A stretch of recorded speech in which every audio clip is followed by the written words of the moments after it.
Kumusta po kayo, mga minamahal naming taga-subaybay? Sana ay nasa mabuti kayong kalagayan, saan man kayo naroroon ngayon. Samahan niyo po akong muli sa isang panibagong paglalakbay ng puso. Minsan, ang ating mga mata ay madaling mabighani sa kinang ng ginto. At pilak, sabi nila, pera ang nagpapatakbo ng mundo. Pero paano kung ang kayamanan pala ang mismong piring na bumubulag sa atin? Paano kung ang katotohanan ay hindi makikita sa matatayog na gusali, kundi sa mga matang musmos na walang muwang? Handa na ba ang inyong mga puso? Huminga ng malalim. Halina't buksan natin ang unang pahina ng kwento ng isang amang kailangang mawala ang lahat para mahanap ang tanging bagay na mahalaga. Ito ang lason sa gintong kopa. Ang tunog ng kristal na tumatama sa kristal, ang bulong ng mga taong nagkukunwaring nagmamahalan, ang amoy ng mamahaling pabango na humahalo sa simoy ng aircon ng Grand Ballroom. Ito ang mundo ni Alon Magbanua. Nakatayo si Alon sa gitna ng bulwagan. Suot ang kanyang bespoke na taksido na nagkakahalaga ng higit pa sa taunang sahod ng isang ordinaryong manggagawa. Hawak niya ang isang baso ng champagne, pero ang isip niya ay wala sa kasiyahan. Nasa telepono ang atensyon niya. Hindi. Sinabi ko na sa'yo, attorney. Mariing bulong ni Alon sa kanyang cellphone, bagamat nakangiti siya sa bawat bisitang dumaraan. Gusto ko makuha ang lupain sa Laguna bago matapos ang buwan. Bayaran mo kung kailangang bayaran. Sagasaan mo kung kailangang sagasaan. Binaba niya ang tawag. Napabuntong hininga siya. Pagod. Pero ito ang pagod na gusto niya. Ito ang pagod na nagpaparamdam sa kanya na siya ay hari. Sa gilid ng kanyang mata, nakita niya ang isang maliit na figura. Si Sinag, ang kanyang 6 na taong gulang na anak. Nakatayo si Sinag sa gilid ng mahabang buffet table, malayo sa sentro ng kasiyahan. Suot nito ang isang mamahaling pink na bestida na ipinasuot ng yaya, pero halatang hindi komportable ang bata. Gusot na ang laylayan nito. Hindi siya nakikipaglaro sa ibang mga anak mayaman. Sa halip, yakap-yakap nito ang isang toy phone. Isang laruang cellphone na kulay neon pink na umiilaw at tumutunog. Lumapit si Alon, hindi para kamustahin ang anak, kundi para ayusin ang imahe ng pamilya. Maraming investors at media ngayong gabi. Kailangang perpekto ang lahat. Sinag, tawag niya sa matigas na tono. Nag-angat ng tingin ng bata. Ang mga mata nito, malalaki, maitim, at parang laging nagtatanong. Parang laging naghahanap ng kalinga na hindi kayang ibigay ng pera. Papa! Mahinang sagot ni Sinag. Inabot nito ang laruang telepono sa kanya. Papa, tignan mo. May video ako. Kumunot ang noo ni Alon. Nakaramdam siya ng iritasyon sa dinami-dami ng oras na pwede siyang kulitin ng anak. Bakit ngayon pa? Sinag, hindi ngayon. Madiing bulong ni Alon habang pasimpleng ibinababa ang kamay ng anak na may hawak ng laruan. Itago mo yan. Magsisimula na ang toast. Nakakahiya sa mga investors. Pero Papa, pumiyok ang boses ni Sinag. Nanginginig ang maliit na baba nito. Si Tita Marikit. May nilagay siya sa... Hindi na natapos ni Sinag ang sasabihin. Biglang dumagundong ang palakpakan sa buong ballroom. Napalingon si Alon sa grand staircase. Bumaba ang musika. Ang spotlight ay tumutok sa itaas ng hagdanan. Naroon si Marikit. Kung may diyosa ng kagandahan na bumaba sa lupa, si Marikit na yon. Suot niya ang isang kumikinang na pulang gown na humahaplos sa perpekto niyang hubog. Ang mga diamante sa kanyang leeg ay tila mga bituin na nakawala sa langit. Nakalimutan ni Alon si Sinag. Nakalimutan niya ang laruang telepono. Ang tanging nakikita niya ay ang babaeng nagpatibok muli ng puso niyang naging bato mula nang iwan siya ng kanyang asawa. Napakaganda niya, hindi ba? Bulong ng isang kasosyo sa negosyo na nasa tabi ni Alon. Oo, sagot ni Alon. puno ng pagmamalaki. At akin siya. Dahan-dahang lumapit si Marikit kay Alon. Ang bawat hakbang niya ay puno ng grasya, pero sa paningin ni Sinag na nakatago sa likod ng coat ng ama, ang bawat hakbang ay parang papalapit na panganib. Alon, mahal ko. Malambing na bati ni Marikit nang makalapit ito. Humalik ito sa pisngi ni Alon. Mabango, malambot. Pagkatapos ay bumaling ito kay Sinag. Sa isang iglap, nagbago ang timpla ng mukha ni Marikit. Isang nangiting matamis ang ipinakita nito sa lahat, pero ang mga mata nito ay matalim na nakatusok sa bata. Oh, andito pala ang little princess natin, bati ni Marikit. Sabay haplos sa buhok ni Sinag. Napapitlag si Sinag. Umatras ito na parang napaso. Sinag! Saway ni Alon. Mag-behave ka sa tita Marikit mo. Hayaan mo na, Alon. Bata lang yan. Ani Marikit na may halong pangunawa. Sabay kuha ng 2 golden goblet mula sa isang waiter na dumaan. Ang mahalaga, masaya tayo ngayong gabi. Iniabot ni Marikit ang isang gintong kopa kay Alon. Para sa atin, bulong ni Marikit, ang mga mata ay nagniningning sa ilalim ng chandelier. Para sa tagumpay mo at sa pagsasama natin habang buhay. Tinanggap ni Alon ang kopa. Mabigat ito. Malamig ang ginto sa kanyang palad. Tinitigan niya ang laman nito. Pulang alak na kasing kulay ng dugo. Para sa atin, sagot ni Alon. Itinaas niya ang kopa. Nakangiti ang lahat. Hinihintay ng buong ballroom ang pagdampi ng baso sa kanyang labi.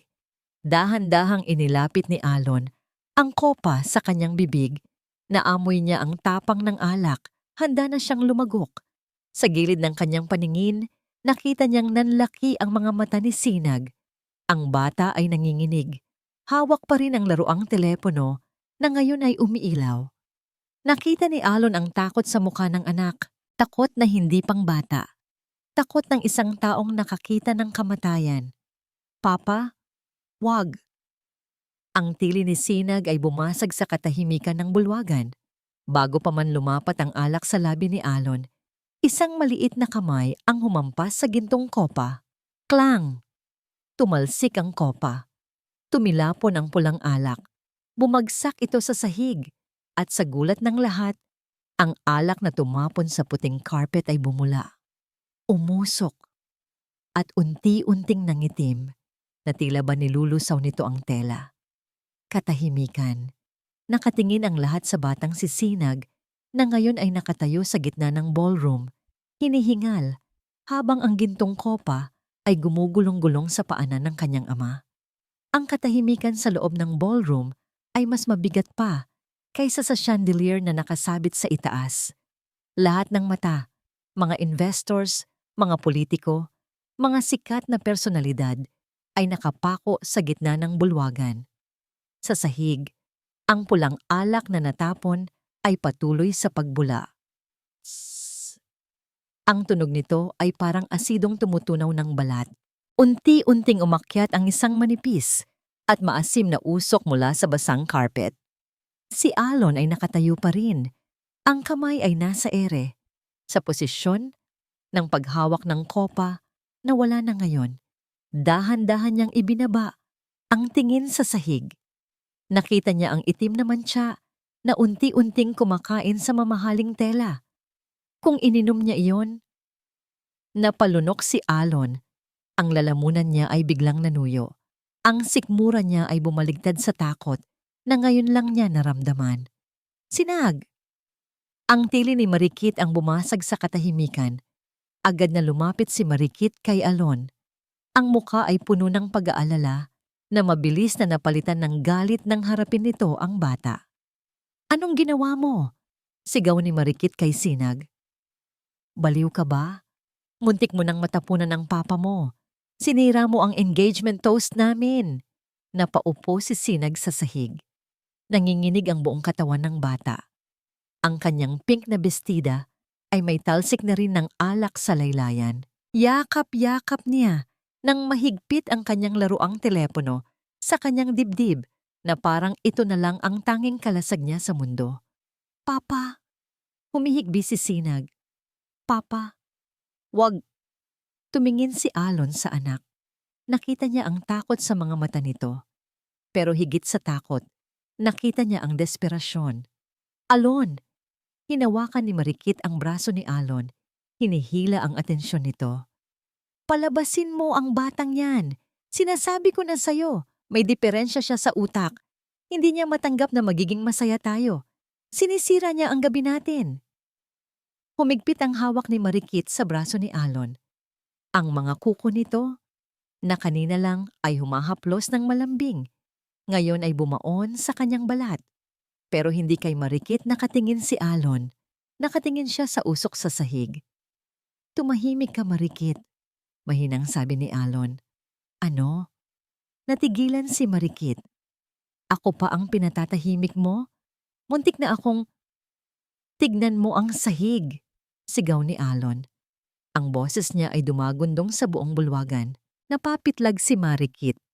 Napatingin din ang mga bisita sa sahig. Ang itim na mantsa ay lumalaki pa rin. Walang alak na ganoon. Walang wine na umuusok at tumutunaw ng tela.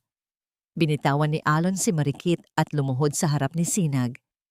Ito ang unang pagkakataon sa loob ng mahabang panahon na lumuhod siya, hindi para magdasal, kundi para pantayan ang kanyang anak. Sinag, ang boses ni Alon ay basag, puno ng takot. Napilit niyang tinatago. Hinawakan niya ang nanginginig na balikat ng anak. Anong nakita mo? Sumingot si Sinag.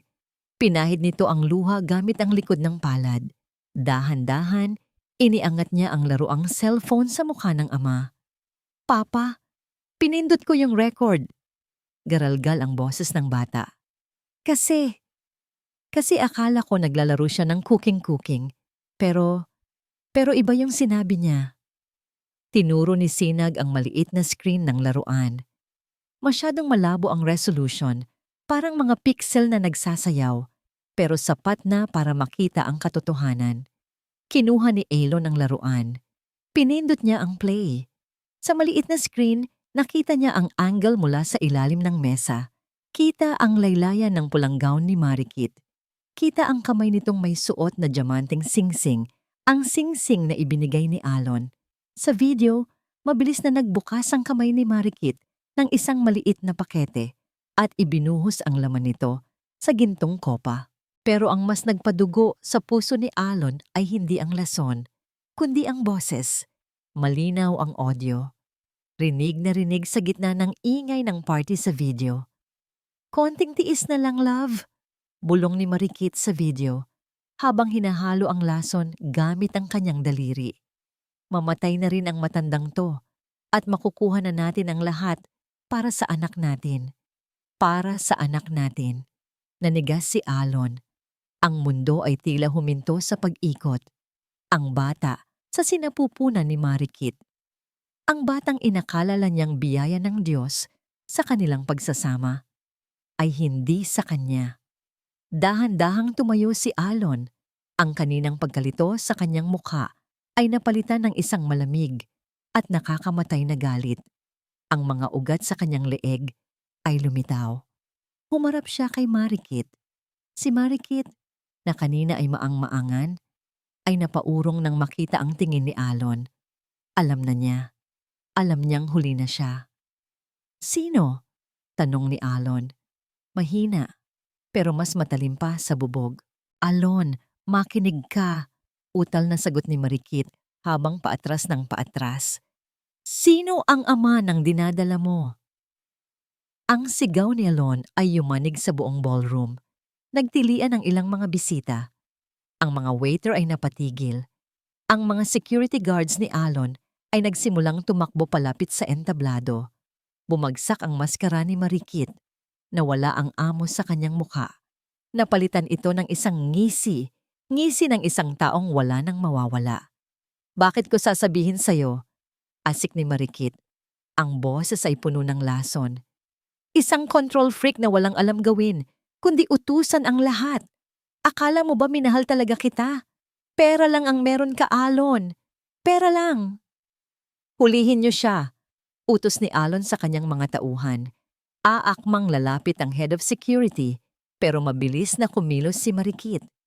Hinablot niya ang isang steak knife mula sa pinakamalapit na mesa at itinutok ito sa sino mang lalapit.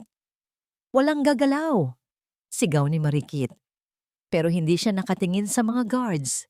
Nakatingin siya sa grand entrance, tila may hinihintay. Biglang namatay ang lahat ng ilaw sa ballroom. Ah! Nagkagulo ang mga tao.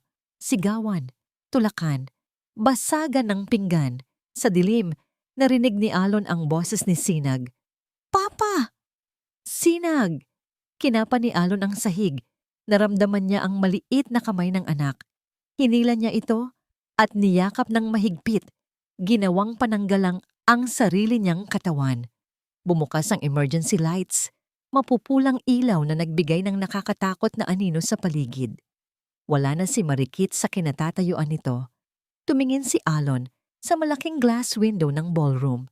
Nakita niya si Marikit sa labas, tumatakbo pasakay sa isang itim na van na walang plaka. Hindi ka makakatakas, sigaw ni Alon. Aakmang tatakbo si Alon para habulin ng babae. Hila-hila si Sinag nang biglang bang! Isang malakas na putok ang umalingaw-ngaw. Kasabay nito ang pagkabasag ng glass window sa harap ni Alon. Naramdaman ni Alon ang mainit na likido na tumalsik sa kanyang pisngi. At ang hapdi sa kanyang balikat. Napaluhod siya. Hindi dahil sa sakit, kundi sa gulat. Kung humakbang pa siya ng isa. Kung hindi siya hinila ni Sinag pabalik sa ulo, sana siya tatamaan. Papa! May dugo! Iyak ni Sinag. Hawak ang braso ng ama na ngayon ay dahan-dahang namumula. Tumingin si Alon sa laba. Ang itim na van ay humaharurot na palayo. Pero bago ito tuluyang nawala, nakita niya ang logo sa pinto ng van, isang itim na agila na may hawak na espada. Ang insignia ng sindikato ni Don Balawis. Napahigpit ang yakap ni Alon kay Sinag. Ang toy phone ay nasa sahig, umiilaw pa rin sa dilim. Hindi ito simpleng pagtataksil, giyera ito.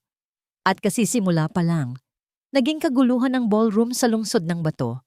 Ang mga siren ng pulis at ambulansya ay umalingaw-ngaw sa labas, humalo sa sigawan ng mga tao at pagbasag ng mga salamin. Bilang pinuno ng Special Investigation Unit, si Kapitan Tanggol ang personal na humahawak sa kaso ni Alon Magbanua. Inutusan niya ang kanyang mga tauhan na ihiwalay ang crime scene habang siya mismo ang lumapit kay Alon. Nakita niya ang bilyonaryo. Nakasandal sa dingding, hawak ang duguan niyang balikat. Ngunit hindi ang sugat ang nasa isip ni Alon. Nakayuko ito, nakayakap ng mahigpit kay Sinag, na ngayon ay himbing na sa pagod at takot. Mr. Magbanua, sabi ni Tanggol. Ang boses ay kalmado, ngunit puno ng awtoridad. Kailangan nating umalis dito. Ngayon na. Pulis ba kayo talaga? Tanong ni Alon. Ang kanyang mga mata ay matatalim, puno ng pagdududa. Para sa isang taong laging nagdududa sa lahat, maintindihan ito ni Tanggol. Oo, sir, sagot ni Tanggol. Sabay pakita ng kanyang ID. At ang kailangan nyo ngayon ay witness protection. Ang target nyo ay hindi lang si Marikit. Mas malaki ang kalaban. Ikinuwento ni Tanggol ng mabilisan ang tungkol sa Don Balawis Syndicate, ang isa sa pinakamalaking crime organization sa bansa. Sila ang nasa likod ng maraming kaso ng extortion, smuggling, at contract killing na hindi naimbestigahan. Ang modus operandi nila ay magtanim ng tao sa loob, sirain ang reputasyon ng biktima, at saka patayin para makuha ang ari-arian. Ang logo ng agila at espada sa van ni Marikit ay ang marka ng Don Balawis, paliwanag ni Tanggol. Ang network nila ay malawak. Kaya nilang kontrolin ang lahat, mula sa pinakamababang politician hanggang sa pinakamataas na ehekutibo. At alam ko na, kahit dito sa departamento namin, may mga kampon din sila. Hindi ako aalis, matigas na sabi ni Alon. Hindi ko iiwan ang kumpanya ko, ang empire ko. Ilang taon ko yang binuo. Bumuntong hininga si Tanggol. Inabot niya ang kanyang tablet at ipinakita ang isang listahan kay Alon. Ito ang mga pangalan ng inyong mga pinagkakatiwalaang executives, board members, at maging ang inyong legal team. Anya, lahat sila ay tumanggap ng suhol mula kay Don Balawis.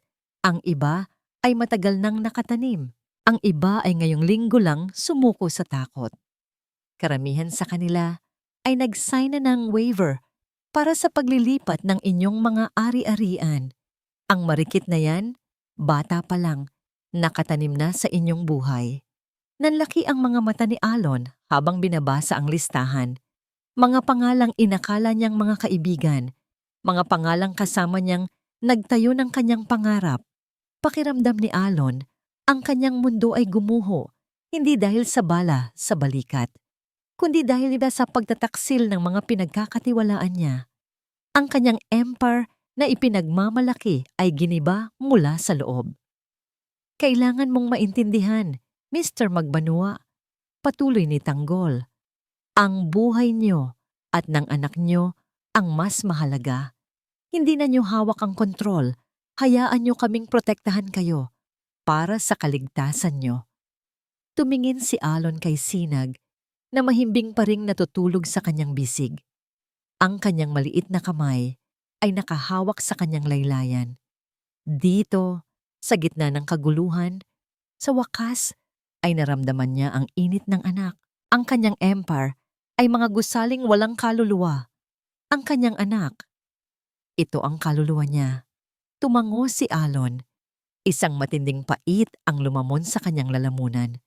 Sumuko siya. Anong kailangan kong gawin? Tanong ni Alon. Ang kanyang boses ay halos hindi na marinig. Kailangan niyo nang iwanan ang lahat, sagot ni Tanggol. Hindi niyo pwedeng dalhin ang mga personal na gamit na makakapagbigay sa inyo ng trace.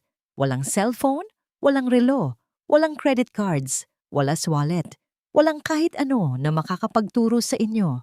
Inabot ni Alon ang kanyang mamahaling Patek Philippe na relo, ang kanyang wallet na puno ng credit cards at daan-daang libong piso, ang kanyang cellphone na naglalaman ng lahat ng koneksyon niya sa mundo.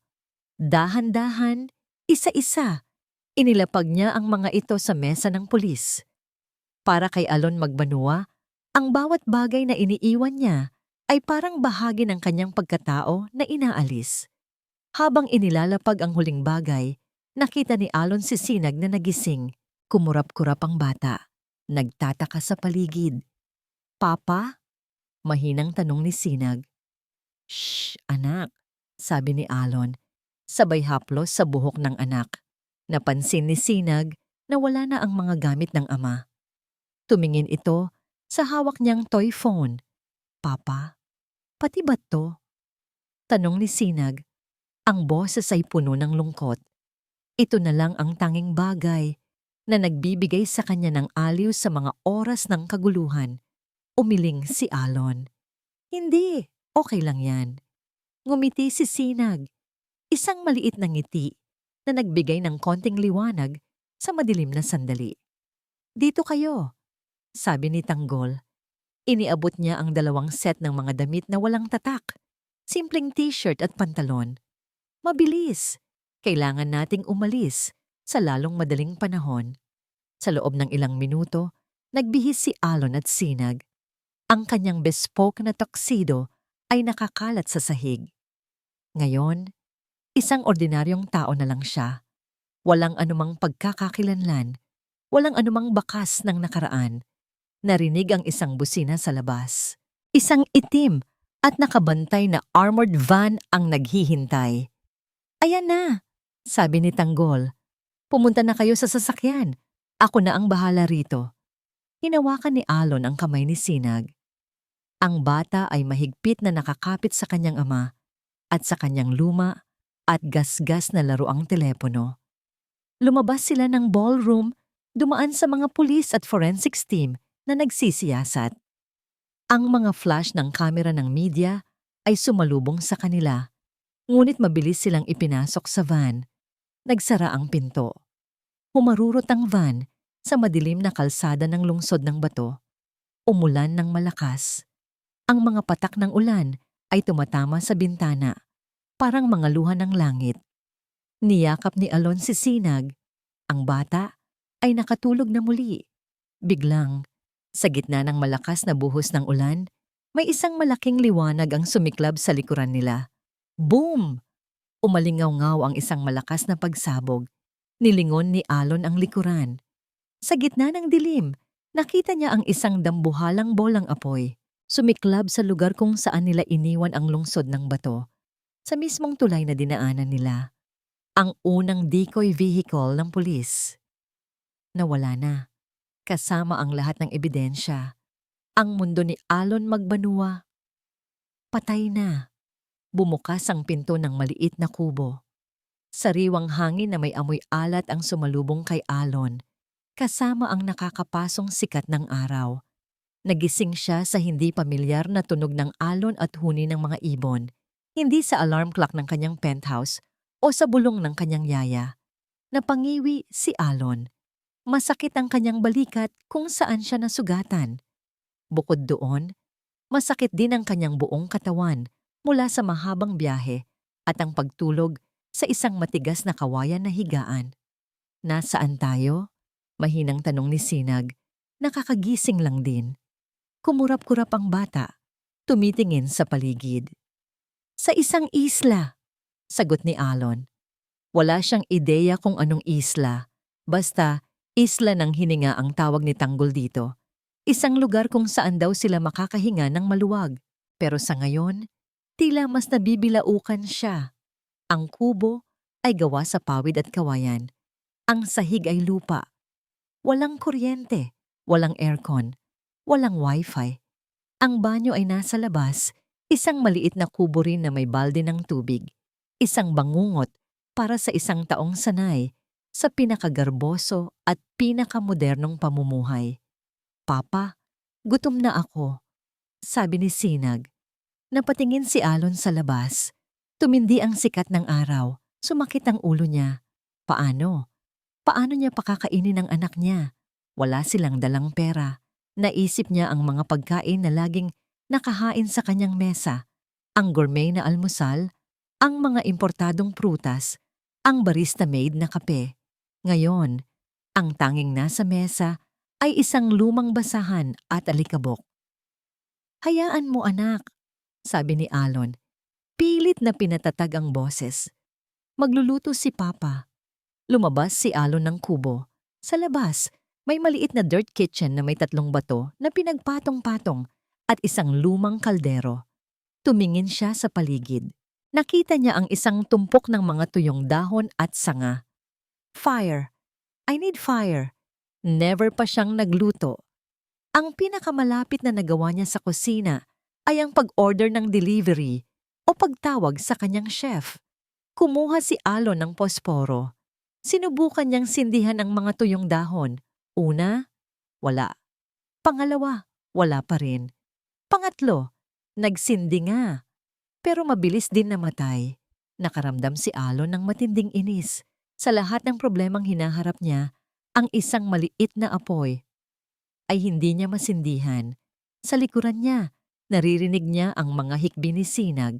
Gutom na ako, Papa, muling sabi ng bata. Nanginig ang kamay ni Alon. Huminga siya ng malalim. Bumalik siya sa kubo at nakita si Sinag. Nakaupo sa sahig. Yakap pa rin ang kanyang laruang telepono. Ang mga mata nito ay mugto na. Hayaan mo anak, sabi ni Alon. Pilit nang ngumiti. May kukuha si Papa ng pagkain. Lumabas muli si Alon. Tumungo siya sa dalampasigan. Malawak ang dagat. Puno ng isda. Pero paano kumuha? Nakita niya ang mga mangingisda sa malayo. Abala sa kanilang mga bangka. Nagdadala sila ng mga lambat. Si Alon? Wala. Napahiya si Alon. Ang isang bilyonaryo na sanay sa lahat, ngayon ay hindi marunong maghanap ng pagkain para sa kanyang anak. Bumalik siya sa kubo, bagsak ang balikat. Nakita niya si Sinag, nakaupo pa rin. Sa tabi niya, may maliit na tumpok ng mga tuyong dahon at ilang maliliit na sanga. Papa, mahinang sabi ni Sinag, Nakita ko po sila kanina. Gumagamit po sila ng malalaking kahoy na may butas. Tapos po, umiihip sila. Tinuro ni Sinag ang isang lumang balat ng niyog na may butas sa gitna, na may nakasaksak na tuyong dahoy. Tiningnan niya ang kanyang ama na parang naghahanap ng kumpirmasyon. Bumuntong hininga si Alon. Hindi niya maintindihan. Bakit parang mas matalino pa ang anak niya sa kanya sa mga ganitong bagay? Pero sinunod niya ang sinabi ng anak. Kumuha siya ng isang tuyong sanga, ipinasok sa butas ng balat ng niyog, at sinimulang paikutin habang iniihipan. Sa loob ng ilang minuto, lumabas ang usok. At pagkatapos, isang maliit na apoy. Nabuhay ang apoy. Napangiti si Elon. Sa unang pagkakataon sa araw na yon, nakaramdam siya ng isang maliit na tagumpay. Magkakalaman ang tiyan ng anak niya. Ang unang hapunan nila sa isla ng hininga ay simple. Inihaw na isda na binili ni Tanggol bago sila iwan. May natira pa sa supply nila. Walang condiments, walang pinggan. Kumain sila gamit ang dahon ng saging. Tahimik lang sila. Walang internet para masira ang kanilang gabi. Walang tawag sa opisina. Walang abogado. Para kay Alon, ito ang pinakatahimik na gabi sa kanyang buhay. At ang pinakahindi komportable. Ang tunog ng alon ay malakas. Ang mga insekto ay nagkakantahan. Ang init ay nakakapaso. Tumingin siya kay Sinag. Nakahiga ang bata sa kawayang higaan. Himbing na himbing. Nakayakap pa rin sa kanyang laruang telepono. Sa mga taon ng pagiging abala ni Alon, hindi niya kailanman nakita ang kanyang anak na natulog ng ganito katahimik. Palaging may ingay, palaging may gulo. Ngayon, sa gitna ng kawalan, tila nakahanap si Sinag ng kapayapaan. Napabuntong hininga si Alon, napailing siya. Ang buong buhay niya, ano ang nawala sa kanya? Unti-unting pumikit si Alon. Hindi siya sanay, hindi siya komportable, pero sa unang pagkakataon, sa napakatagal na panahon, hindi siya pinahihirapan ng mga meeting, ng mga deal o ng mga kaaway. Pinahihirapan lang siya ng mga lamok. Nagising si Alon sa isang malakas na tunog ng alon. Umaga na. Sumikat na ang araw. Inunat niya ang kanyang katawan. Masarap ang tulog ni Sinag. Nakangiti pa ang bata. Bumangon si Alon. Naglakad siya papunta sa kawayang higaan ni Sinag para gisingin ito. Pero wala si Sinag. Walang bata sa higaan. Ang kumot ay nakalukot lang. Ang kanyang laruang telepono ay nakasandal sa pader. Bumilis ang tibok ng puso ni Alon. Tumingin siya sa bukas na pinto ng kubo. Wala rin si Sinag. Bumilis ang tibok ng puso ni Alon. Sinag! Sigaw niya, ang boses ay basag. Lumabas siya ng kubo, tumakbo sa dalampasigan. Ang kanyang mga mata ay nanunuring sa bawat sulok, bawat anino. Ang takot na naranasan niya noong gabi ng pagtataksil ay wala sa kalingkingan ng takot na ngayon ay nararamdaman niya. Ang kanyang kayamanan ay maaari niyang bawiin. Pero ang anak niya, Sinag! Muli niyang sigaw, halos paos na. Tumakbo siya sa gilid ng tabing dagat, tinatawag ang pangalan ng anak. Ang mga alon ay humahampas, parang sumasagot sa kanyang pag-aalala. Nasaan ka, anak? Bigla, may nakita si Alon sa malayo. Sa gilid ng isang malaking bato, malapit sa linya ng tubig, may maliit na grupo ng mga bata. At sa gitna nila, isang pink na bestida. Tumakbo si Alon. Pagkalapit niya, huminto siya sa kanyang kinatatayuan. Ang kanyang paghinga ay mabigat. Naroon si Sinag. Pero hindi ito umiiyak. Hindi ito natatakot. Sa halip, abala ito sa pakikipag-usap sa dalawang batang lalaki at isang batang babae na halos kasing edad niya. Ang mga ito ay nakatayo sa isang maliit na bangkang desagwan. Hawak ang mga maliliit na lambat. Nakaupo si Sinag sa buhangin. Pinagmamasdan ang ginagawa ng mga bata. Ganito po, Sinag, sabi ng isang batang lalaki na may suot na salakot. Ibinato nito ang lambat sa dagat. Kailangan po. Pagdating ng alon, doon nyo ihahagis para mahuli ang isda. Opo, sagot ni Sinag. Ang mga mata ay naniningning sa kagalakan. Napangiti si Alon, isang nangiti na hindi niya inakala na lalabas sa kanyang labi. Narinig niya ang tawa ni Sinag. Ang tawa na yon, tunay, malakas. At sa unang pagkakataon, hindi niya naramdaman na may iniintindi ang bata. Sa mga taong nakalipas, hindi niya kailanman nakita ang kanyang anak na ganoon kasaya. Laging seryoso, laging tahimik, laging nag-iisa. Naramdaman ni Alon ang isang kirot sa kanyang puso. Ang sakit ng pagsisisi. Lumapit siya. Dahan-dahan, ayaw sirain ang sandali ng kaligayahan ng anak. Sinag? Tawag niya. Nagulat si Sinag. Lumingon ito sa kanya. Ang mga ngiti nito ay dahan-dahang nawala. Ang mga mata nito ay nagkaroon muli ng bakas ng pag-iingat. Papa, sabi ni Sinag. Anak, sabi ni Alon, naghahanap ng tamang salita. Bakit ka nandito? Bakit hindi ka nagsabi? Ginising ko po kayo, Papa, sagot ni Sinag. Pero po, hindi kayo gumigising. Kaya po, lumabas ako para tignan yung mga mangingisda. Gusto ko pong matuto. Tumingin si Alon sa mga batang mangingisda. Medyo nahihihiya ang mga ito. Hindi sila sanay na makakita ng isang taong tulad ni Alon. Pasensya na po, Alon, sabi ng batang lalaking may salakot. Hindi po namin alam na kailangan niyo po ng pahintulot para kausapin si Sinag. Umiling si Alon. Hindi. Okay lang. Salamat sa pagtuturo sa anak ko. Naupo si Alon sa tabi ni Sinag. Pinanood niya ang mga bata na nagtatayo ng isang fish trap gamit ang mga bato at pinong net.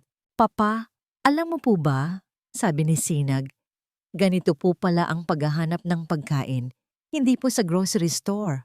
Napangiti si Alon. Oo, anak, ngayon lang din nalaman ni Papa. Napatingin si Alon sa kanyang kamay, ang kamay na sanay sa pagpirma ng mga milyon-milyong kontrata sa paghawak ng mga mamahaling ballpen. Ngayon, ang kamay na yon ay marumi sa buhangin at may hapdi pa rin sa balikat. Isang matandang babae ang lumapit sa kanila, dala ang isang basket ng mga sariwang isda. Uy, Sinag! Bati ng matanda. Marunong ka na bang maglambat?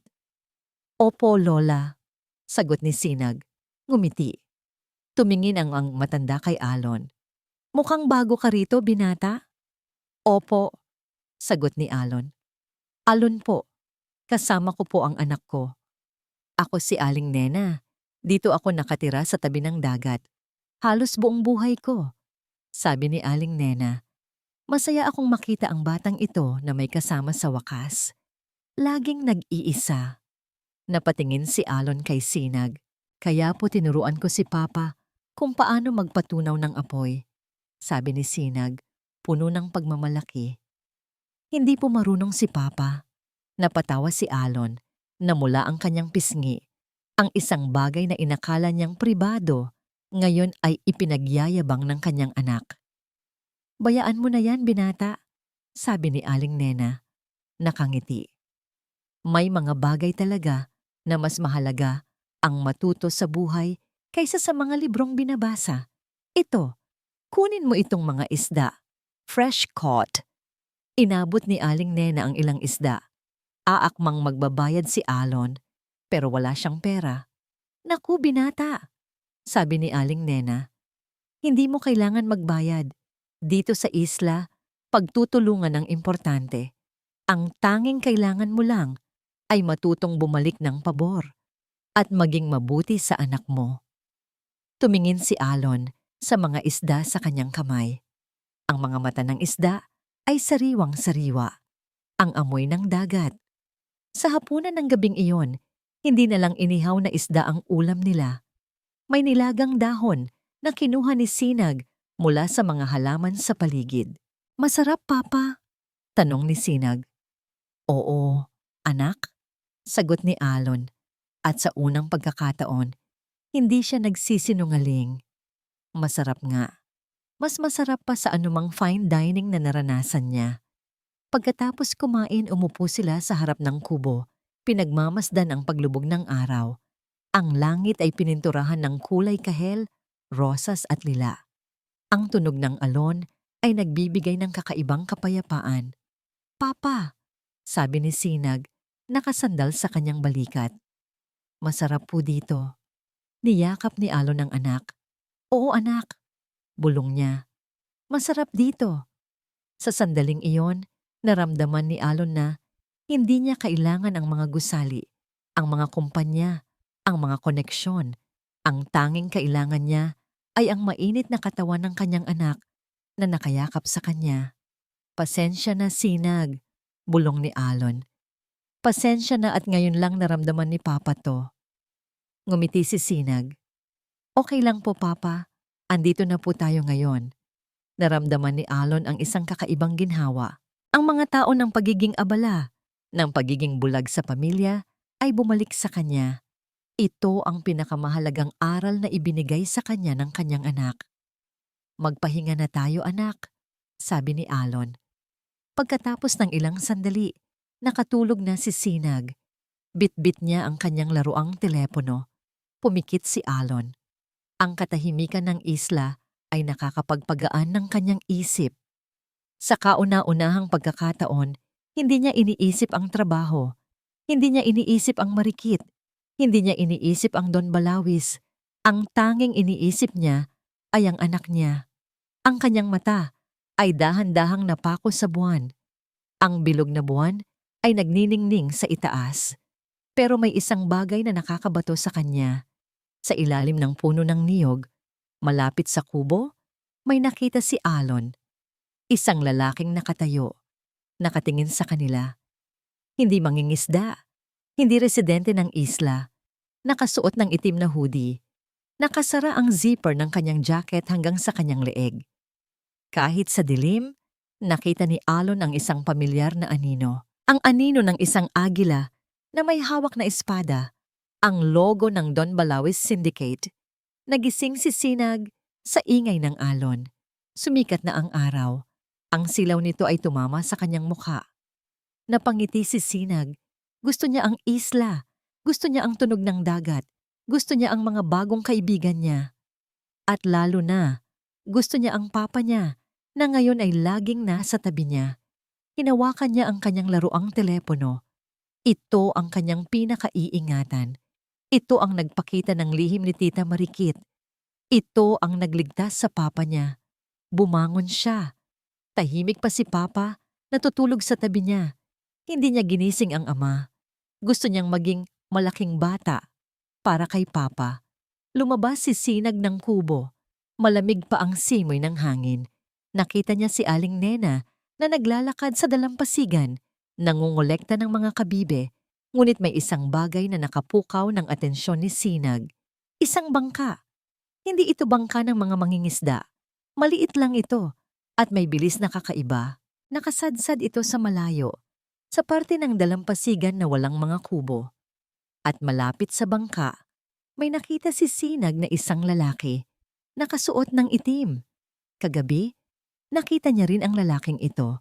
Nakatayo ito sa ilalim ng puno ng niyog. Ang mga mata nito ay nakatingin sa kanilang kubo. Nakaramdam si Sinag ng kaba. Hindi ito ang kaba ng takot sa dilim.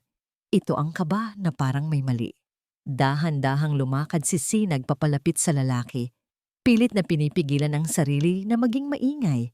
Nagtago siya sa likod ng malalaking puno ng niyog. Sinisilip ang lalaki. Ang lalaki ay may hawak na isang itim na bagay.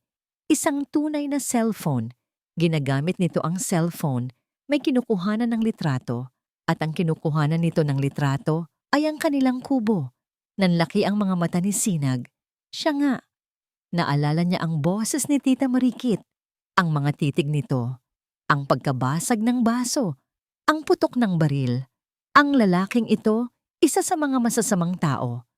Bumilis ang tibok ng puso ni Sinag. Gusto niyang sumigaw.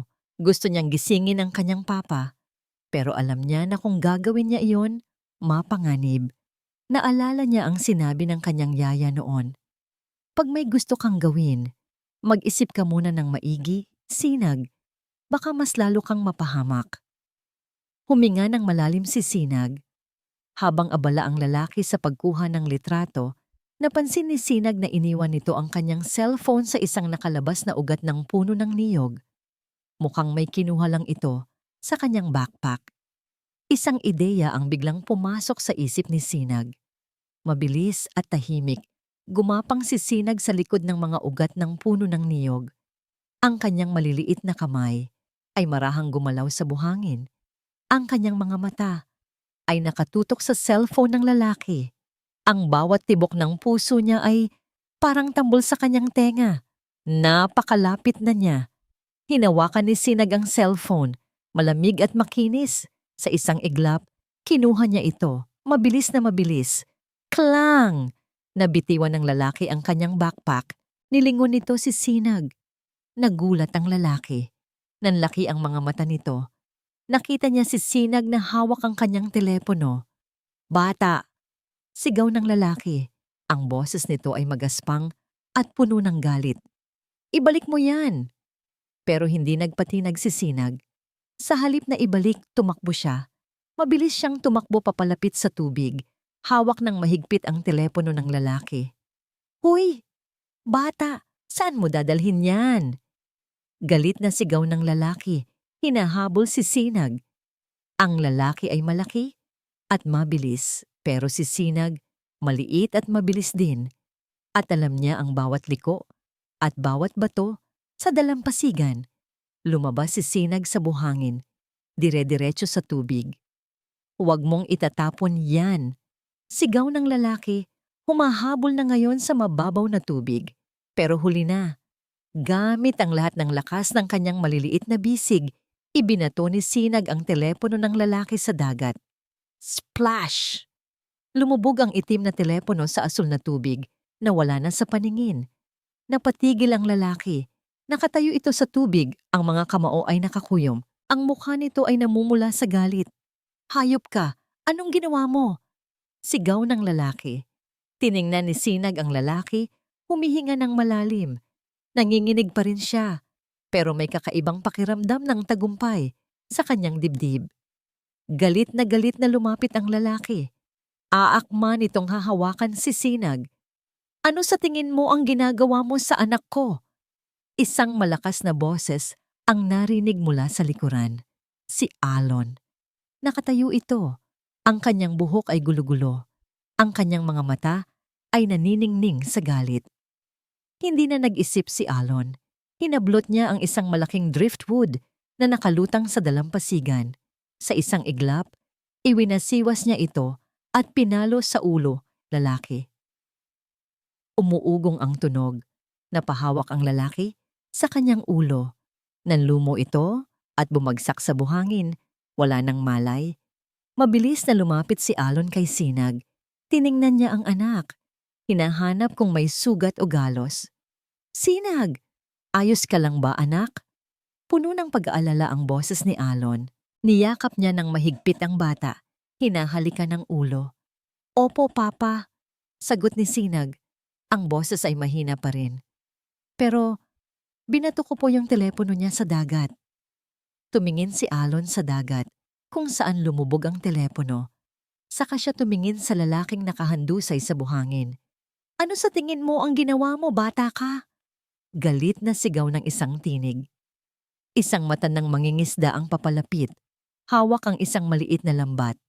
Kilala ni Alon ito, isa sa mga kapitbahay nila. Alon, bakit mo ginawa yan? Sabi ng mangingisda. Gulat na gulat. Kinukunan niya kami ng litrato. Asik ni Alon. At hinahabol niya ang anak ko. Kinukunan ng litrato? Kumunot ang noo ng mangingisda. Pero hindi ko nakita na, tignan mo ang backpack niya, sabi ni Alon. Lumapit ang mangingisda sa lalaki. Kinapa nito ang backpack na nakakalat sa buhangin. Kinuha ng mangingisda ang laman ng backpack, isang maliit na kamera na may mahabang lens at isang maliit na tablet na bukas na may nakasulat na email na nakalagay sa screen. Ang email ay mula sa Don Balawis at ang laman ng email ay isang utos. Hanapin ang Alon Magbanua at ang kanyang anak. Kunan ng litrato ang kanilang kubo. Ipadala ang coordinates. Huwag silang hahawakan. Hintayin ang susunod na utos. Napatigil ang mangingisda. Nanlaki ang mga mata nito. Siya nga pala. Bulong ng mangingisda. Hindi nga siya manghuhuli ng isda. Binitawan ng mangingisda ang mga gamit ng lalaki. Tiningnan ni Alon ang tablet. Ang coordinates ay nakasulat doon. Ang kanilang lokasyon. Naalala niya ang sinabi ni Kapitan Tanggol. Ang network nila ay malawak. Ngayon, naramdaman niya kung gaano kalawak. Kailangan nating umalis dito, sabi ni Alon. Ngayon na. Pero saan kayo pupunta? Tanong ng mangingisda. Hindi niyo pa naman alam ang buong isla. May mga lugar dito na hindi ligtas. Niyakap ni Alon si Sinag. Kahit saan. Basta malayo sa mga taong ito. Kinapa niya ang lalaking walang malay. Sa kanyang bulsa, may nakita si Alon na isang maliit, bilog na bagay. Isang tracking device. Napasubo si Alon. Tumingin siya sa kanyang anak. May isang bagay na kakaiba kay Sinag, ang kanyang laruang telepono. Dahan-dahan, kinuha ni Alon ang laruang telepono ni Sinag. Ang bata ay mahigpit na nakakapit dito, pero dahan-dahan niya itong binuksan. May nakita si Alon na maliit na butas sa gilid ng laruan. Maliit na butas na pinagtatakpan ng isang maliit na sticker ng bulaklak. May nakita siyang manipis na wires sa loob, isang micro-tracking device, nilagay sa laruan ni Sinag. Ang laruang telepono na laging daladala ni Sinag, ang laruan na laging kasama ng kanyang anak. Ang laruan na laging pinipilit ni Sinag na dalhin. Naalala ni Alon ang araw na umalis sila sa lungsod ng bato. Naalala niya kung paano niya iniwan ang lahat ng gamit niya. Pero pinayagan niya si Sinag na dalhin ang laruan nito. Sino? Sino ang naglagay nito? Naalala niya ang sinabi ni Tanggol. Ang iba ay matagal nang nakatanim. Kinilabutan si Alon. Sino ang nagbigay kay Sinag ng laruang telepono na ito? Ang yaya ni Sinag. Ang yaya na kasama niya mula pagkabata. Ang yaya na inakala niyang tapat. Hindi! Bulong ni Alon. Gulat na gulat. Ang kanyang sariling anak, ang kanyang sariling bahay, ang kanyang sariling buhay ay puno ng mga ahas. Bumagsak si Alon sa buhangin. Ang laruang telepono ni Sinag ay nasa kanyang mga kamay. Nakatitig siya sa micro-tracking device na nakakubli sa loob ng laruan. Ang kanyang utak ay umaalingaw-ngaw sa realization. Ang yaya ni Sinag, ang taong inakala niyang pangalawang ina ng kanyang anak. Isang traidor. Bumangon siya. Ang galit ay kumukulo sa kanyang dibdib. Kailangan niyang malaman kung sino pa ang sangkot. Kailangan niyang tawagan si Kapitan Tanggol. Si Tanggol ang tanging pinagkakatiwalaan niya ngayon, ang naglabas sa kanila mula sa lungsod ng bato. Anak, mahinang sabi ni Alon kay Sinag, dito ka muna sa likod ko, huwag kang gagalaw. Inilabas ni Alon ang emergency satellite phone na ibinigay ni Tanggol sa kanya bago sila iwan. Maliit ito at walang screen, tanging mga baton at isang maliit na antena. Agad niyang dinial ang numero ni Tanggol. Nagring ito ng 3 beses bago sinagot. Tanggol, sabi ni Alon, ang boses ay matigas. Nahanap nila kami. Ano? Paanong nangyari yan, Mr. Magbano? Nagulat na tanong ni Tanggol. Nasa laruang telepono ni Sinag ang tracker, sagot ni Alon. Ang yaya niya, sinadya nilang ilagay. Sadyang plinano nila ang lahat. Kailangan namin ng tulong. Maraming kalaban dito. Nasa bangin na kami ng isla. Naku po, bulong ni Tanggol. May narinig si Alon na kakaibang tunog sa kabilang linya. Parang boses ng isang babae. Anong nangyayari dyan? Tanong ni Alon. Wala, Mr. Magbanua? Mabilis na sagot ni Tanggol. Isang kasamahan lang. Huwag kayong mag-alala, ipapadala ko agad ang tanggol, putol ni Alon. May narinig akong boses ng babae, si Marikit ba yan? Napatahimik si Tanggol. Ang katahimikan sa kabilang linya ay mas nakakagulat pa kaysa sa isang sigaw. Ah, hindi sir, utal na sagot ni Tanggol. Wala, akala nyo lang po iyon. Ipapadala ko na ang backup. Magtago lang kayo. Tanggol, muling sabi ni Alon. Ang kanyang mga mata ay naniningning sa pagdududa. Narinig ko siya. Anong ibig sabihin ng Marikit is waiting for news? Isang hininga ang narinig ni Alon mula sa kabilang linya. Tanggol, ibigay mo sa akin ang telepono. Isang boses ng babae. Malinaw na malinaw. Boses ni Marikit. Napatigil si Alon. Hindi, bulong niya. Hindi ito maaaring totoo. Mr. Magbanua, ang boses ni Tanggol ay tila nagbago. Hindi na ito puno ng pag-aalala. Sa halip, puno ito ng panlilibak. Pasensya na po, pero kailangan nyo ring maintindihan, malaki ang iniaalok ni Don Balawis. At ang mga tulad nyo, Mr. Magbano, madaling mabulag sa pera. Kami rin. Click. Patay na ang tawag. Nabitawan ni Alon ang satellite phone. Bumagsak ito sa buhangin. Ang tanging pinagkakatiwalaan niya, ang tanging pag-asa nila. Isang traidor. Napalingon si Alon kay Sinag. Ang bata ay nakatingin din sa kanya. Ang mga mata ay puno ng tanong. Papa? Mahinang tanong ni Sinag. Takbo anak! Sigaw ni Alon. Biglang mula sa dagat, narinig nila ang umuugong na tunog. Lumiliwanag ang madilim na horizon. Mga speedboats, maraming speedboats. At sa mga bangka, nakita ni Alon ang mga anino ng mga lalaking may hawak na baril. Ang mga ilaw ng flashlights ay nagsisimulang lumiwanag sa buong dalampasigan. Narito na sila. Hawakan mo ang kamay ni Papa, Sinag!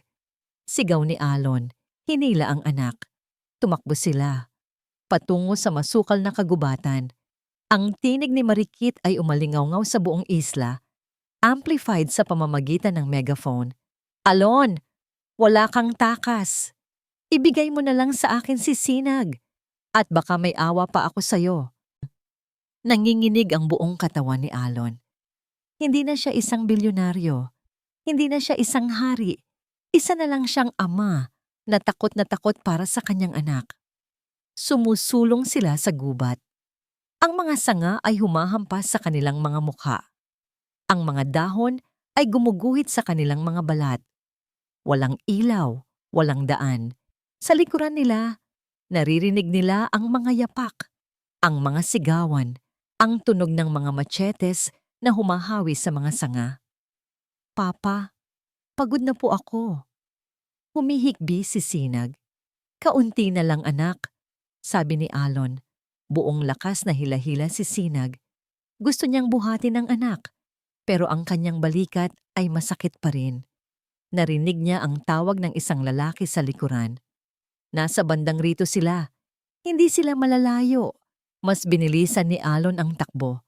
Ang kanyang baga ay tila sasabog. Ang kanyang mga paa ay namamanhid. Maya-maya, naramdaman ni Alon na lumuwag ang lupa sa ilalim ng kanyang mga paa. Ang hangin ay naging mas malakas. Nakarating na sila sa dulo. Isang matayog na bangin. Sa ibaba, ang madilim at galit na dagat. Ang mga alon ay humahampas sa mga bato, nagbubuo ng puting bula. Ang tunog nito ay nakakakilabot, wala nang patatakbuhan. Hiningal si Alon. Niyakap niya si Sinag ng mahigpit. Ang kanyang mga mata ay naghahanap ng anumang pag-asa. Alon Magbanua, ang boses ni Marikit. Hindi na sa megaphone, narito na siya.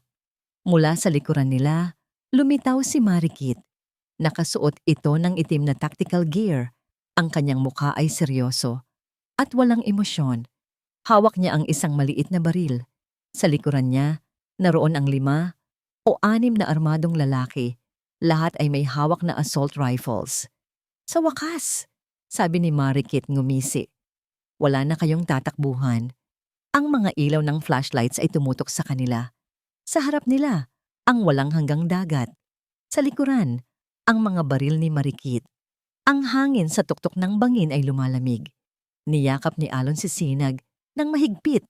Ginagawa siyang pananggalang laban sa papalapit na panganib. Sa harap nila, ang maitim na dagat ay tila isang malaking bibig na naghihintay lumamon sa kanila. Sa likuran, nakatayo si Marikit, kasama ang kanyang mga tauhan na may mga baril na nakatutok sa kanila.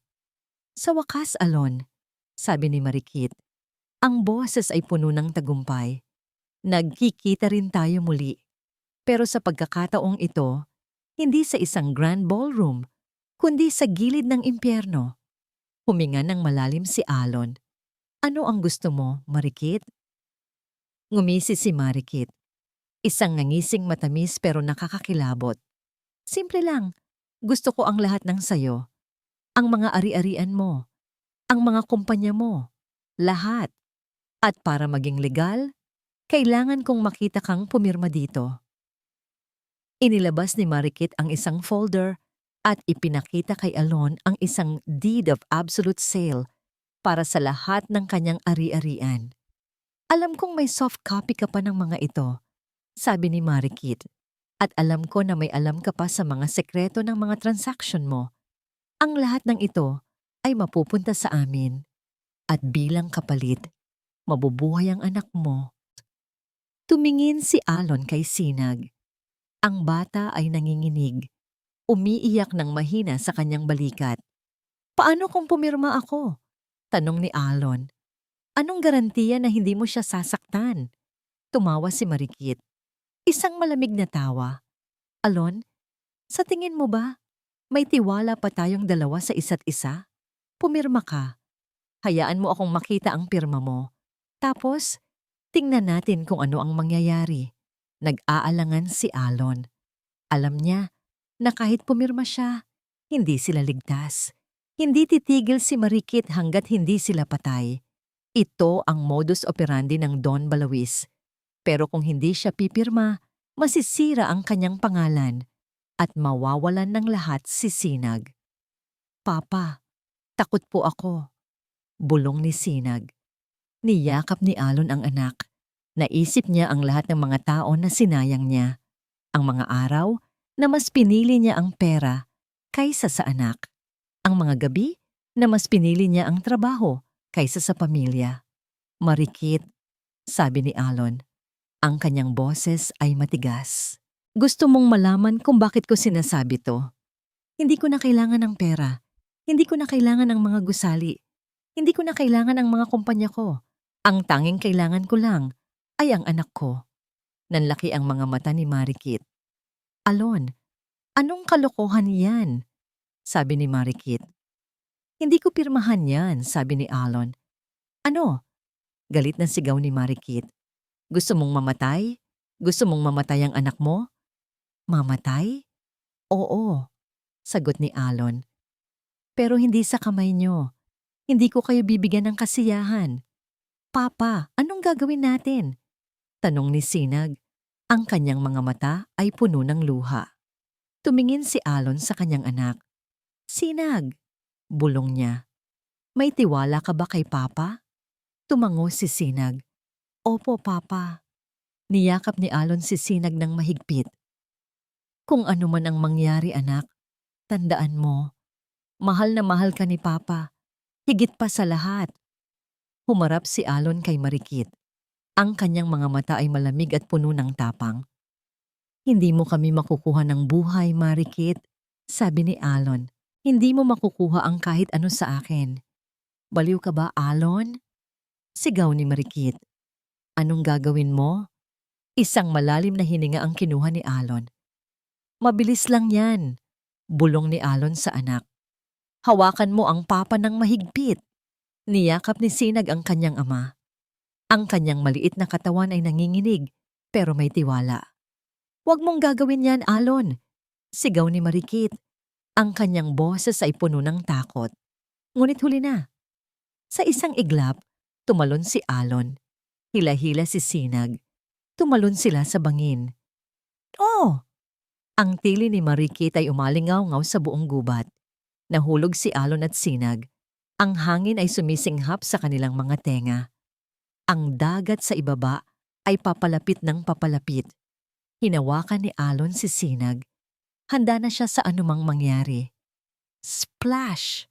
Ang tubig ay tumama sa kanila. Malamig. Malakas. Ang mga alon ay yumakap sa kanila. Naririnig ni Alon ang boses ni Sinag. Papa! Papa! Tapos, wala na. Dilim. Malamig. Masakit. Puno ng tubig ang ilong at bibig ni Sinag. Ang kanyang mga mata ay pilit na idinidilat. Pero puro dilim at tubig ang nakikita niya. Naririnig niya ang tunog ng malalakas na alon. Parang may humahampas na pader sa kanyang ulo. Naramdaman niya ang isang matigas na bagay sa kanyang likuran. Hindi ito dagat. Hindi ito bato. Pilit na gumalaw si Sinag. Papa? Mahina niyang tawag. May naramdaman siyang mainit na bagay sa kanyang kamay. Hawak niya ang kamay ni Papa. Sinubukan niyang magsalita, pero puro tubig ang lumabas sa kanyang bibig. Umubo siya. Nagmulat ng mata si Sinag. Sa wakas, may liwanag. Manipis na sinag ng araw na nagmumula sa isang maliit na butas sa itaas. Nasaan sila? Nasa loob sila ng isang malaking kuweba. Malalim, madilim, at puno ng tunog ng alon. Si Alon ay nakasandal sa isang malaking bato, walang malay. Ang kanyang balikat ay duguan. Ang kanyang mukha ay maputla. Papa! Sigaw ni Sinag, puno ng takot. Hahawakan niya si Papa. Pero naramdaman niya ang hapdi sa kanyang binti. May galos. May sugat. Pero hindi mahalaga iyon. Ang mahalaga ay si Papa. Naalala ni Sinag ang mga pinagtuturo sa kanya ni Aling Nena at ng mga batang mangingisda. Kung paano maging matatag, kung paano makahanap ng pagkain, kung paano mabuhay. Una, tubig. Sinubukan ni Sinag na bumangon. Masakit ang katawan niya, pero pilit niyang ginawa. Nakita niya ang mga patak ng tubig na tumutulo mula sa kisame ng kuweba. Dahan-dahan, lumapit siya. Nilabas niya ang kanyang laruang telepono, ang tanging bagay na kasama pa niya. Kinuha niya ang takip nito, ginawang lalagyan ng tubig. Konting-konti lang, pero sapat na. Bumalik siya kay Alon. Pinahid niya ang tubig sa labi ng ama. Papa, gising po kayo, bulong ni Sinag habang pilit na pinapanatili ang kanyang tapang. Kailangan niyo po ng tubig. Pagkatapos, ang sugat ni Papa. Nakita ni Sinag ang isang malaking dahon sa tabi niya. Pinunit niya ito. Piniga niya ang laman ng dahon sa kanyang kamay. Ang matamis na juice nito ay pwedeng gawing gamot. Naalala niya ang sinabi ni Aling Nena tungkol sa mga dahon na nakakagamot ng sugat. Inilagay niya ang dahon sa sugat ni Alon. Pinahid niya ang dugo. Papa, magiging maayos po ang lahat, bulong ni Sinag. Ang kanyang boses ay nanginginig pa rin. Ilang oras ang lumipas. Sa wakas, nagmulat ng mata si Alon. Sinag, bulong niya. Ang kanyang boses ay basag. Papa! Sigaw ni Sinag, puno ng saya. Niyakap niya ang kanyang ama. Nasaan tayo? Tanong ni Alon. Sa loob po tayo ng kuweba. Sagot ni Sinag. Nadala po tayo ng alon rito. Binigyan ko po kayo ng tubig at nilagyan ko po ng dahon ang sugat niyo. Tiningnan ni Alon ang kanyang balikat. May dahon nga at ang sugat niya, medyo humuhupa na ang sakit. Tiningnan niya ang kanyang anak, ang maliit na Sinag na dati ay hindi niya pinapansin na inakala niyang mahina. Ngayon, siya ang nagliligtas sa kanya. Salamat anak, sabi ni Alon. Ang kanyang mga mata ay puno ng luha. Kailangan na po nating umalis dito, Papa, sabi ni Sinag. Baka po makita nila tayo at gutom na rin po ako. Tumango si Alon. Tama ang anak niya. Hindi na sila pwedeng magtago. Kailangan na nilang lumaban. Hindi na tayo tatakbo, anak, sabi ni Alon. Ang kanyang boses ay matigas, puno ng bagong determinasyon. Lalaban tayo. Bumangon si Alon, bagamat nanghihina pa rin. Tinulungan siya ni Sinag. Pero paano po, Papa? Tanong ni Sinag. Wala na po tayong telepono. Napatingin si Alon sa mga basura na nadala ng Alon sa loob ng kuweba. Nakita niya ang isang lumang lunchbox at sa loob nito, isang lumang cellphone. Basag ang screen, mukhang nabasa na. Hayaan mo, anak, sabi ni Alon. Marunong mag-ayos si Papa. Para sa isang taong puro pera at deal lang ang alam, ngayon ay bumalik sa kanya ang kanyang mga kaalaman sa basic electronics na pinag-aralan niya noong bata pa siya. Pinag-aralan niya kung paano gumana ang mga bagay. Kinuha ni Alon ang mga maliliit na gamit sa loob ng kuweba. Isang lumang hairpin, isang sirang toy car. Ginamit niya ang mga ito para buksan ang cellphone. Inilabas niya ang maliit na battery. Pinunasan niya. Pinalitan ng ilang wire mula sa sirang laruan. Maliit na ilaw. Unti-unting umilaw ang screen. Gumagana, sigaw ni Sinag, puno ng pag-asa. Pero hindi ito pwedeng gamitin para tumawag. Hindi ito pwedeng gamitin para sa internet. Walang signal sa loob ng kuweba. Hindi tayo tatawag, sabi ni Alon. Ang kanyang mga mata ay naniningning sa isang ideya. Hindi tayo magtatago. Ang kanyang utak ay mabilis na nag-iisip. Sinag, sabi ni Alon, may kailangan ka lang gawin para sa Papa. Hawakan mo ang cellphone na ito. At pag sinabi ko, pindutin mo ang record. Tumango si Sinag. Opo, Papa. Pinindot ni Alon ang menu ng cellphone. May app para sa video recording. Kailangan nating lumabas, sabi ni Alon. Para magkaroon tayo ng signal. Dahan-dahan, lumabas sila sa kuweba. Ang araw ay unti-unting lumulubog. Naghahanap si Alon ng mataas na lugar. Isang malaking bato sa tabi ng dagat. Niyakap niya si Sinag. Handa ka na, anak? Tanong ni Alon. Tumango si Sinag. Hawak ng mahigpit ang telepono. Binuksan ni Alon ang video recording. Sa lahat ng nakikinig, sabi ni Alon, ang kanyang boses ay malakas at malinaw. Sa kabila ng sakit.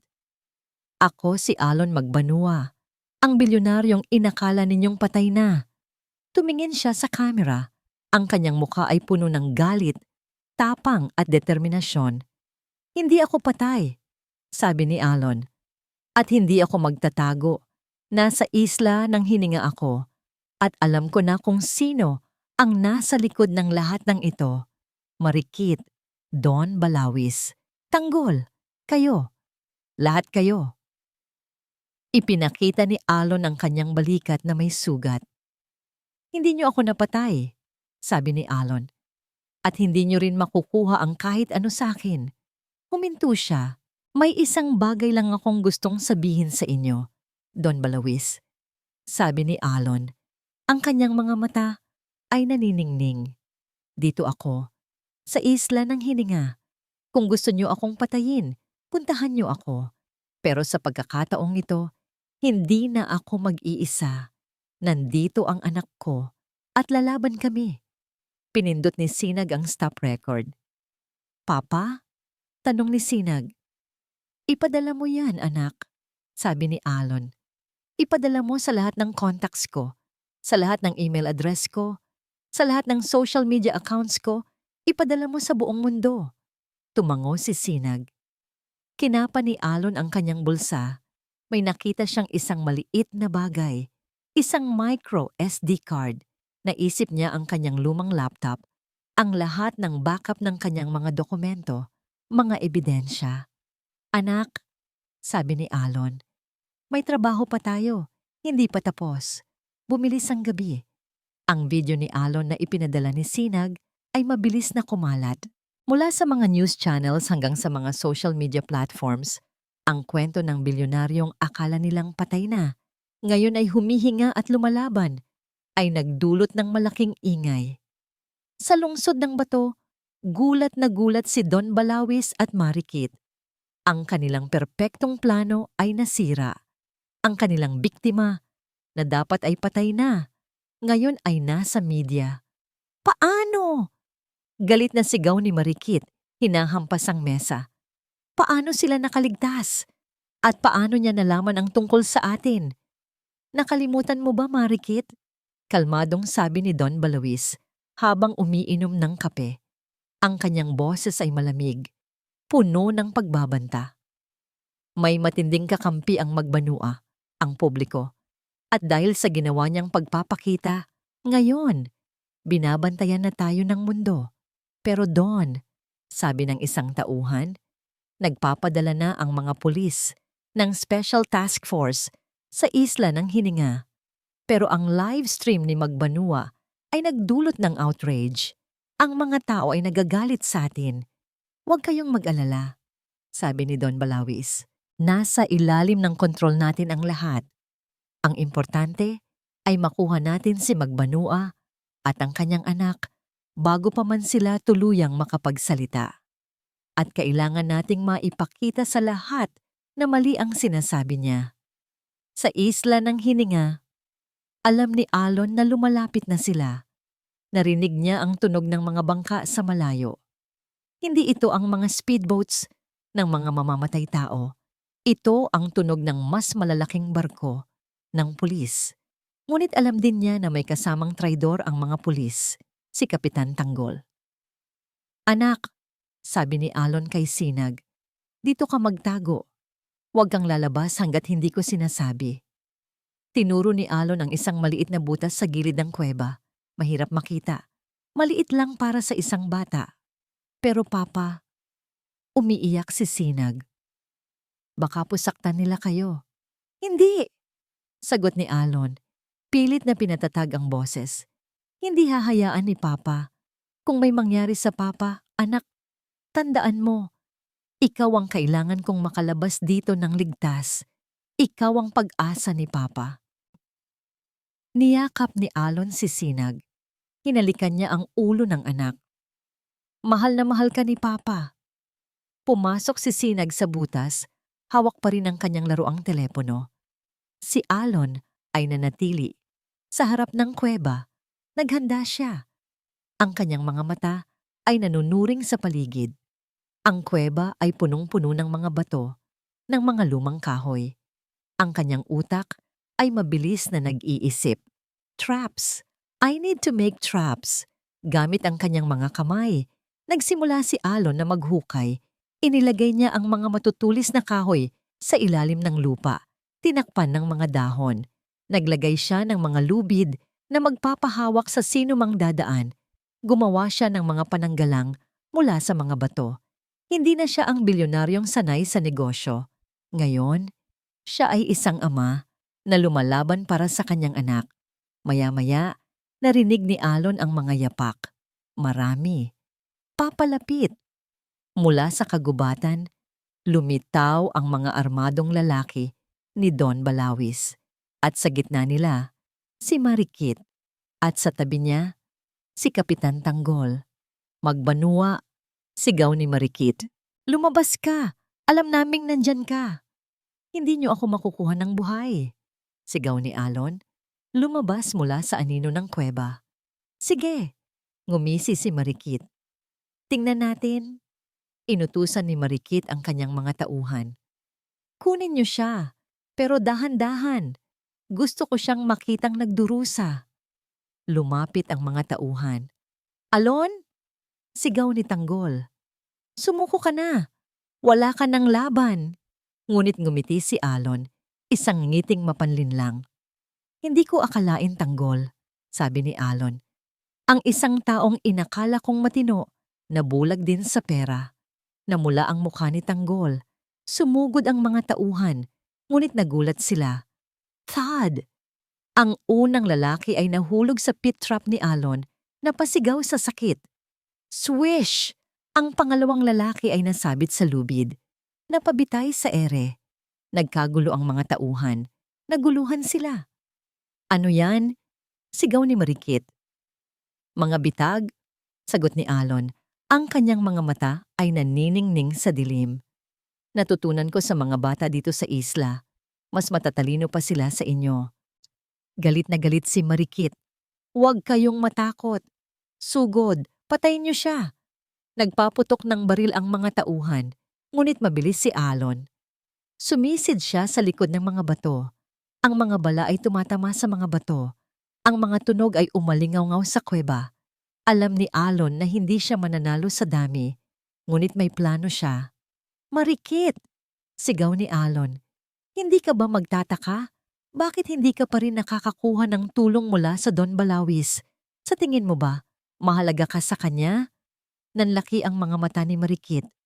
Ano ang sinasabi mo? Tanong ni Marikit. Puro kagalit at paghihiganti.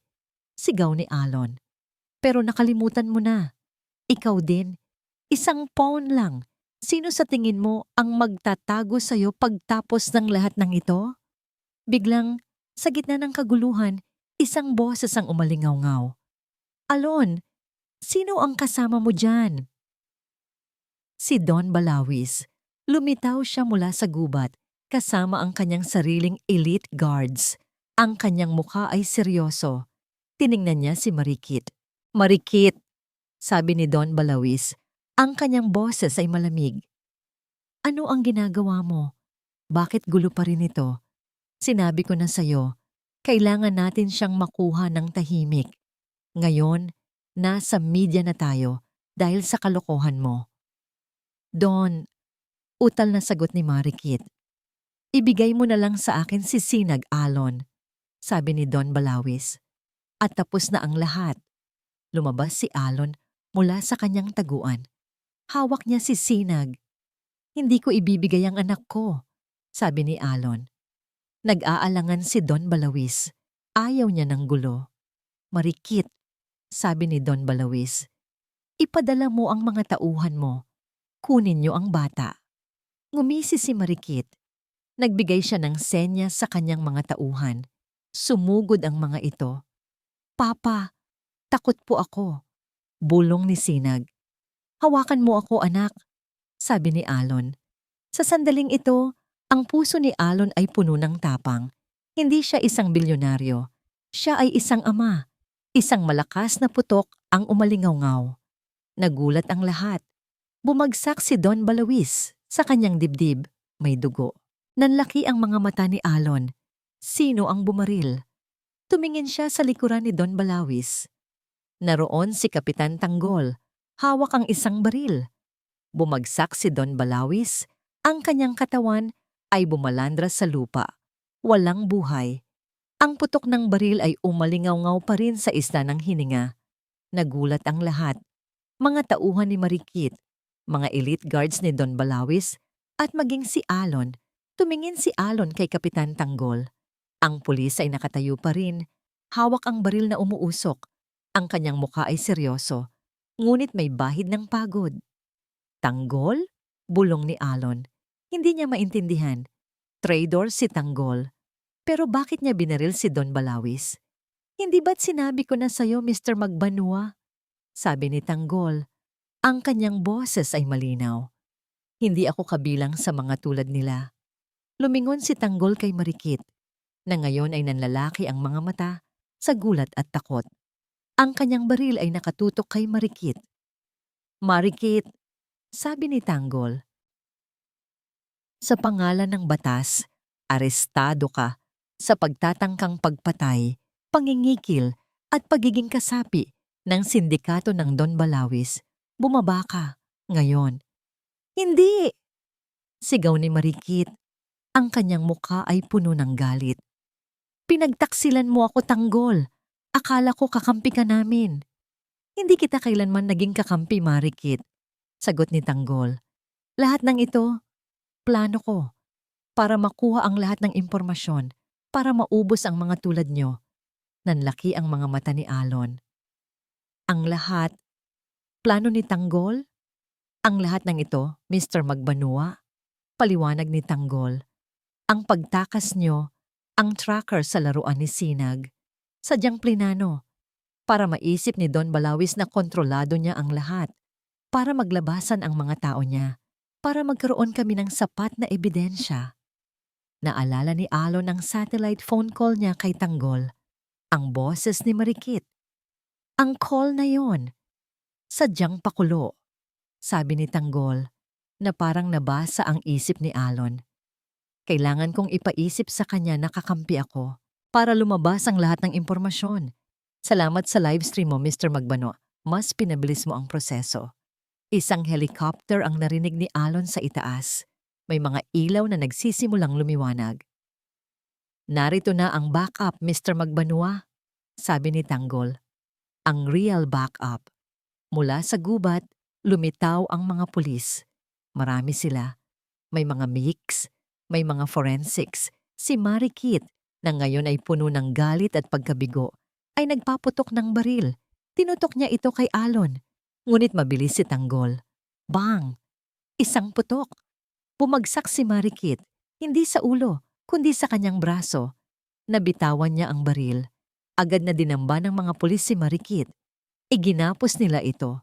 Hindi pa ako tapos. Hindi pa ako tapos sa'yo, Alon Magbanwa. Sigaw ni Marikit habang hinihila siya ng mga pulis. Ngunit hindi na pinansin ni Alon si Marikit. Lumapit siya kay Tanggol. Salamat, Kapitan, sabi ni Alon. Trabaho ko lang po, sir, sagot ni Tanggol. Pero may isa pa po akong gustong sabihin sa inyo, Mr. Magbanwa. Alam kong galit kayo sa yaya ni Sinag. Pero siya po ang nagbigay sa akin ng impormasyon tungkol sa tracker. Siya po ang sumuko sa amin. Siya po ang nagbigay ng mga details kung paano nilagay ang tracker sa laruan. Nanlaki ang mga mata ni Alon. Ibig sabihin, napilitan lang po siya, sir, paliwanag ni Tanggol. Binalaan po siya ni Marikit na sasaktan si Sinag kung hindi siya susunod. Pinoprotektahan lang po niya ang anak niyo, Mr. Magbanwa. Napakagatlabi si Alon. Isang bagong realization. Ang lahat ng akala niya ngayon ay nagbabago. Tumingin siya kay Sinag na ngayon ay nakayakap ng mahigpit sa kanya. Papa? Tanong ni Sinag. Ayos na tayo, anak, sabi ni Alon. Niyakap ang anak. Dumating ang mga medics. Inasikaso nila ang sugat ni Alon. Ang buong isla ng hininga ay nabalutan ng mga pulis at investigators. Ang mga bangka ni Don Balawis ay hinuli. Ang lahat ng tauhan ni Marikit ay inaresto. Sa gitna ng kaguluhan, niyakap ni Alon si Sinag. Ang bata ay mahimbing na sa kanyang bisig. Sa mga taong nakalipas, buong buhay niya ay inilalaan niya sa pagtatayo ng kanyang empire, sa paghahanap ng pera, ng kapangyarihan. Ngayong gabi, nawala ang lahat. Ang kanyang pera, ang kanyang mga kumpanya, ang kanyang reputation. Pero may nakuha siya. Ang kanyang anak, ang kanyang pamilya, ang kanyang buhay. Isang linggo. Pagkatapos, nakatayo si Alon sa harap ng mga media. Hindi na siya nakasuot ng mamahaling tuxedo. Simpleng polo shirt at maong lang. Sa tabi niya, si Sinag, hawak ang kanyang kamay. Sa lahat ng nakikinig, sabi ni Alon, ang kanyang boses ay malakas at malinaw. Ako si Alon Magbanua, isang taong nabulag sa kayamanan, isang taong nawalan ng direksyon sa buhay. Huminga siya ng malalim. Ngayong araw, gusto kong ipahayag sa inyo na ang lahat ng aking ari-arian, ang lahat ng kumpanya ko, ay idodonate ko sa mga charity organizations na tumutulong sa mga bata, sa mga kabataan na tulad ng anak ko na kailangan ng proteksyon at sa mga magulang na tulad ko na kailangan ng ikalawang pagkakataon. Nagulantang ang mga media, mga flash ng kamera, mga sigaw ng mga reporter. Hindi ko na kailangan ng pera, sabi ni Alon, tumingin kay Sinag. Ang tanging kayamanan ko ay iyang anak ko at ang aking pangako na magiging mabuting ama. Niyakap niya si Sinag. Alon, tawag ng isang reporter. Ano ang plano niyo ngayon? Ngumiti si Alon, isang tunay na ngiti. Maghahanap kami ng bagong simula, sabi ni Alon. Isang bagong buhay. Ang buhay na hindi ko kailanman naibigay sa anak ko. Isang buhay na puno ng pag-ibig at simpleng kapayapaan. Saan po kayo pupunta? Tanong ng isang reporter. Tumingin si Alon kay Sinag. Papa, sabi ni Sinag. Ang kanyang mga mata ay naniningning. Gusto ko po sa bahay natin. Yung bahay na po talaga natin. Yung bahay na may dagat at may mga kaibigan. Ngumiti si Alon. Kung saan ka masaya anak, doon tayo. Isang taon ang lumipas. Hindi na ang maingay na lungsod ng bato ang tahanan ni Alon at Sinag. Ngayon, ang tunog ng alon ang gumigising sa kanila tuwing umaga. At ang sariwang hangin na may amoy alat ang bumubusog sa kanilang mga baga. Ang dating bilyonaryong si Alon Magbanua ay isa na ngayong simpleng carpenter.